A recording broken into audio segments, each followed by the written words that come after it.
Hey, to all my brothers and sisters out here, man, let me tell y'all something. If they think that we about to go back to the Jim Crow days, y'all got me fucked up. I don't give a damn if I gotta be a one-man army. I don't fear no devil. The only thing promised to me is death.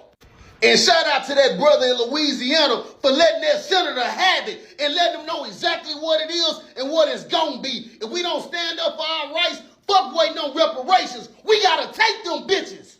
And when I tell y'all the devil is real, y'all better believe that shit. And it's the 47th president of the United States. When I tell you all these billionaires are fucking evil and crooked, look at what the fuck going on with this new virus. Look what Elon Musk got going on where he trying to sue us for discrimination because he don't want black people driving his cars. Look at what Trump doing. They could have opened up the motherfucking strait, but he don't want to come to agreement with Iran. When I tell y'all black folks right now is the time to actually use your mind. We need to unite. And I love all my brothers over the world that's walking around with them choppers, that study recruiting people, that study opening people's eyes up. Because guess what? If you don't unite now, it's going to be too late. A black woman was accused of stealing diapers that she did not steal, and they killed her baby. Cohen Wiley's mother told officers there was a baby in the car. She said it. She screamed it, and they fired anyway, taking the life of an innocent 1-year-old baby.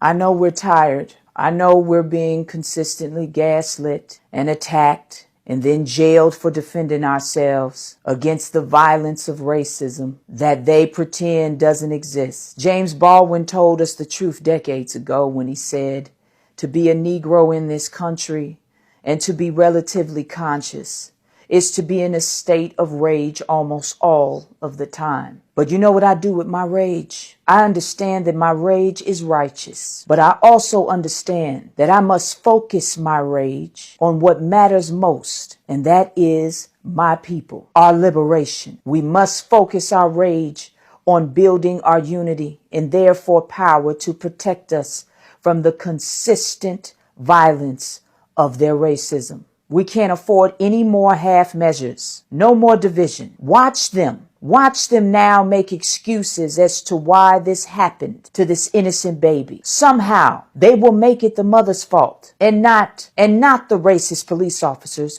who murdered her child. We cannot continue this cycle of negotiating with this racist country. We do not negotiate with terrorists. Please hear me. They want you out in these streets. Don't go where they want you. Go where they don't want you. They don't want you organizing. They don't want you unifying. They don't want you self-educating about your history. They want you angry and without power. They want you out in these streets so they can pick you off one by one. It's okay that we're grieving this unimaginable loss, but it is not okay to give up. Our children are on the front lines here, and our unity and our focused rage is the only thing that can protect them. It's nation time. If you know, you know. I love you, black man. I love you, black woman. Knowledge is... Africans from the north, south, east, west, listen to my message. I need you all to stop talking rubbish to our black Americans. I need you all to start behaving well. You all know that our black Americans are from Africa. Their roots are from Africa. I want you guys to start talking to them with respect. I want you guys to start treating them like your own people. I know that a lot of you have this mindset that they are not your people. But especially a lot of you that are here in America, you still have that belief. You still have that thinking. You still have that way of reasoning. It's enough now to stop thinking that way. Enough is enough. It's no longer funny that we are not behaving well. It's no longer funny that a lot of African Americans want to come closer to us, but we keep pushing them away. We are not friendly. Africans, you guys are not friendly people. You guys are not welcoming to our black American brothers. You guys are not cool at all. I watched several videos. Black Americans coming to East Africa, talking to you guys that you are my brother. They will tell you, no, you are not my brother. You from America. Stop saying that to them. They deserve to hear beautiful things from you. These people have been through a lot in lives. that you don't know about. And there's a lot they are trying to teach you. There's a lot they are trying to tell you. But because you're choosing to have closed mind, a lot of you are closed-minded people. When they give you peanuts, you forget about reality. You forget about good things. You forget about the real thing. Come on now. It's no longer funny. And I want you guys to join me tonight. We're going to be talking about this. All right? See, let me tell you something that will shocktalize you right now. Do you know that Black Americans are our long-distance cousins? Do you know that? As a Nigerian, do you know that? As someone from Africa, do you know that? Do you know that? You don't know? Can't you see that a lot of them are trying to cling with us? I know that we have the few of them that don't want us, that don't want to deal with us. But let's not focus on that. Let's focus on the good ones that have good energy, beautiful energy. Those that want to be with us. Those that want to embrace us wholeheartedly. Why can't we show them love? What is our problem, Africans? You Africans, what is your problem? Africans from north, south, east, west, what is your problem? You Nigerians, you East Africans, what is your problem? What is your problem? These people have been through a lot in their life. They don't need more pain. Stop it now and start acting right. Let's come together as one beautiful Black people around the world. My name is Edo Queen International. Keep watching my video and let's say no to division. I see ya.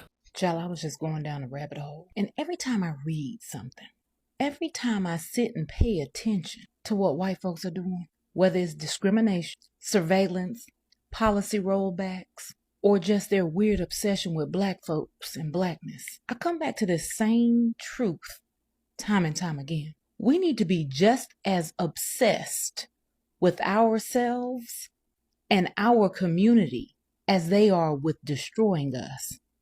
And baby, they are obsessed.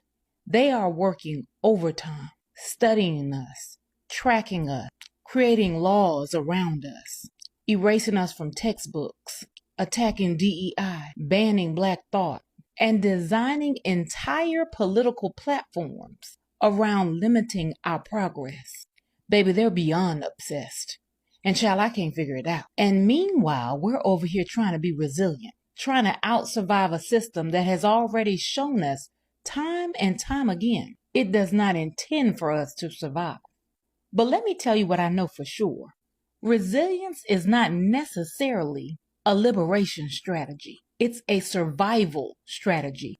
And at some point, we have to say enough is enough and start building for us with the same intentionality they use to try to dismantle us. Because, baby, some of y'all not angry enough. Yeah. Look at what's happening right now. 2024 and 2025 have been full of anti-Black policy shifts. States are banning Black history, attacking our schools, defunding diversity programs, and rewriting laws to weaken our political power. The FBI has already confirmed white nationalist extremism is the #1 domestic threat. Yet we are the ones constantly policed, surveilled, and blamed. Every sign points to the same thing. They are playing offense, and baby, we're stuck playing defense. And I get it. It is hard to untangle yourself from a system designed to keep you dependent. It's hard to trust. It's hard to build with people when every attempt at Black unity in history was met with violence and sabotage. So I get it. But here's the part that we can't avoid. If we don't build for us, they will continue to build against us. It's inevitable. So we have to refuse. We refuse begging for a seat. We refuse to keep asking for protection from people who created the danger. We refuse to keep surviving inside a system we could be rebuilding outside of. And if we're going to be resilient, let it be because we're creating something new, not because we're trying to cling to something that was never meant for us. It's time, y'all. Time to create. Time to build. Time to choose us. with the same loyalty and commitment they use to choose domination. Baby, we have to refuse like our lives depended on it. Because they do. All right, Black folks, drink your water. Stay rooted, real, and knowledgeable. And mind your Black business. Happy Black History 365. And I'll see you next time. This is to whoever's in charge of the American education curriculum. Okay, when assigning, diverse books, every Black story doesn't have to be taking place in Africa running with lions or the hood of Brooklyn.